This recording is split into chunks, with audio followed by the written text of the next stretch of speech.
Hello Matteo, let's read the question. The question says the axonal membrane is dashed to negatively charged protein present in exoplasm.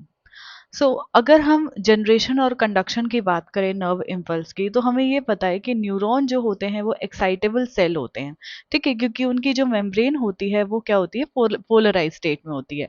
Polarise state में क्यों होगी? क्योंकि बाहर और membrane के अंदर का जो एनवायरनमेंट है या जो डिफरेंस है कंसंट्रेशन ग्रेडियंट का, ठीक है, उसकी वजह से वो पोलराइज स्टेट में रहती है। एक्सोलेमा यानी कि जो मेम्ब्रेन है उसको हम क्या बोलते हैं कि वो सेलेक्टिवली परमिएबल है, मतलब कि वो अलाउ करती है कुछ पर्टिकुलर आयंस को ही अंदर आने के लिए और पर्टिकुलर आयंस को ही बाहर जाने के लिए। ठीक है, तो इसको हम एक डायग्राम से समझते हैं। ये हमारे मान लेते हैं कि एक्सोलेमा है, ठीक है, या एक्सोनल मेम्ब्रेन है। अब मेम्ब्रेन के अंदर जब रेस्टिंग फेज में है, यानी कि कोई नर्व का कंडक्शन, नर्व इम्पल्स का कंडक्शन नहीं हो रहा है, तो रेस्टिंग स्टेज के अंदर या रेस्टिंग फेज के अंदर क्या होता है, अंदर रहता है नेगेटिव चार्ज और बाहर रहता है पॉजिटिव चार्ज। ठीक है, अब ये जो एक्सोनल मेम्ब्रेन होती है ये बेसिकली हम बोलते हैं कि सेलेक्टिवली परमिएबल होती है। क्यों होती है? क्योंकि इस मेम्ब्रेन के ऊपर कुछ चैनल्स होते हैं आयंस के।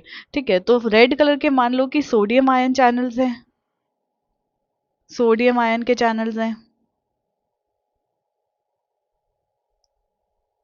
ग्रीन कलर के हम मान लेते हैं कि पोटेशियम आयंस के चैनल्स हैं, ये इस तरीके से। ठीक है, एंड ये जो पर्पल कलर में हमें दिख रहे हैं, ये हम मान लेते हैं कि सोडियम एंड पोटेशियम पंप है। ठीक है, सोडियम पोटेशियम पंप है। अब बेसिकली होता क्या है कि जब ये रेस्टिंग फेज में होता है तो एक्सोनल मेम्ब्रेन जो है वो अलाउ नहीं करता है सोडियम को अंदर आने के लिए।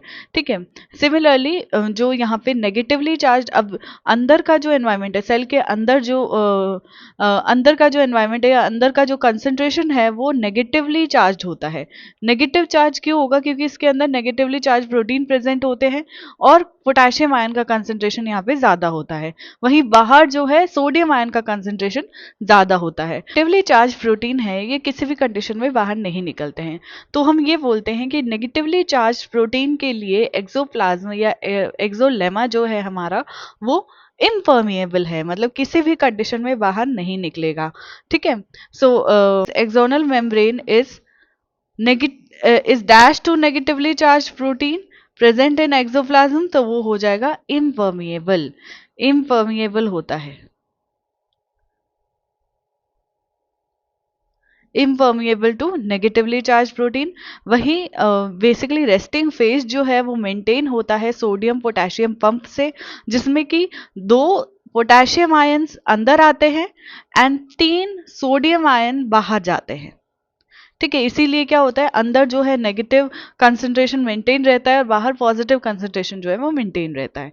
ठीक है, सो हमारा जो करेक्ट आंसर चला जाएगा वो चला जाएगा फर्स्ट गिवन है सिलेक्टिवली परमिएबल। तो सिलेक्टिवली परमिएबल नहीं होगा नेगेटिवली चार्ज प्रोटीन के लिए, परमिएबल भी नहीं होगा नेगेटिवली चार्ज प्रोटीन के लिए, सेमी परमिएबल भी नहीं होगा, वो हो जाएगा इम्परमिएबल।